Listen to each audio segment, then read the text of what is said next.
Lauren Mitchell's office overlooked the glass skyline of San Francisco, a view that reminded everyone below exactly who was in control. Inside, the atmosphere was tense. Senior manager stood silently, as Lauren flipped through a printed report, her sharp eyes catching every detail. "Explain this," she said, her tone cold, pointing to a minor discrepancy in the accounting logs. Across the table stood Daniel Brooks, slightly tired, his shirt sleeves rolled up from another late night. He opened his mouth to respond, but Lauren didn't wait. "I don't pay people to make mistakes," she added, cutting him off. Daniel tried again, his voice steady but respectful. "It's not an error. It's a temporary override I implemented to protect—" "I've heard enough," Lauren interrupted. Standing up, the room went still.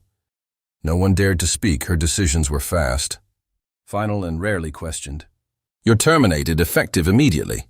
The words landed like a hammer. Daniel didn't argue further. He simply nodded once, accepting the outcome with a calm that felt almost out of place. Inside, though, a storm brewed, not of anger, but of quiet disappointment.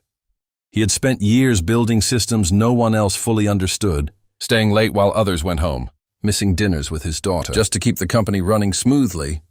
As he packed his few belongings into a small box, co-workers avoided eye contact. Some looked sympathetic, others relieved it wasn't them. Daniel walked through the office one last time, his footsteps steady, his expression unreadable. At the exit, he paused briefly, glancing back at the floor he had helped protect in ways no one realized.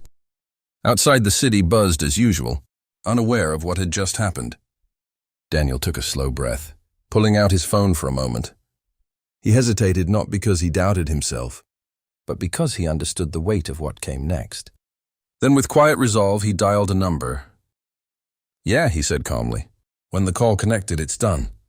There was no anger in his voice, just certainty. As he ended the call and walked away from the building, the empire behind him still stood tall, but for the first time it stood without its foundation. By early morning, the company no longer resembled the polished machine Lauren Mitchell was used to commanding. The sleek offices buzzed with panic instead of productivity. Screens across multiple departments flashed error messages. Internal systems lagged, and urgent emails piled up faster than anyone could respond. What began as a few minor glitches had spiraled into something far more serious. Major clients were reporting access failures, financial transactions were stalling, and a high-profile partnership deal, one Lauren had spent months securing, was suddenly placed on hold.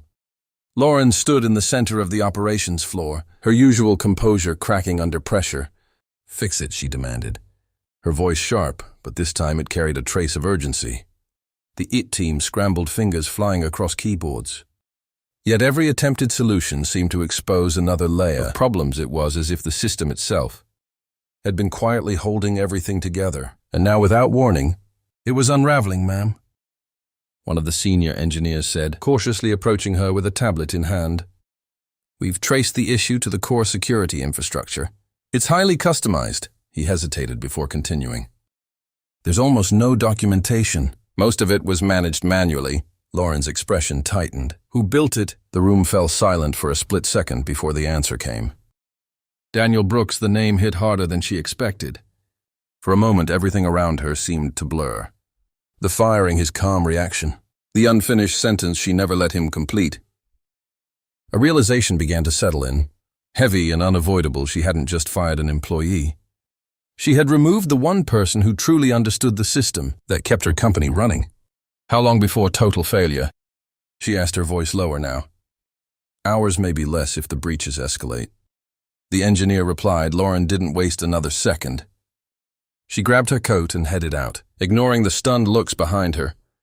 For the first time in years, she wasn't in control, and she knew exactly where that control had gone.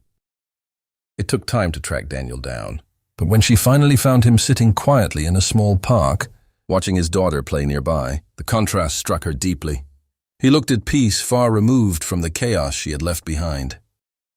"Daniel," she called out, her voice no longer commanding but urgent. He turned calm. "As ever, you figured it out," he said simply. Lauren took a breath, something she rarely allowed herself to do. "I made a mistake." Daniel studied her for a moment, then glanced back at his daughter. "It wasn't just a mistake," he said quietly. It was a decision. The weight of his words lingered. And for the first time, Lauren Mitchell had no quick response. Only the realization that rebuilding her empire might depend on earning back the trust she had so easily dismissed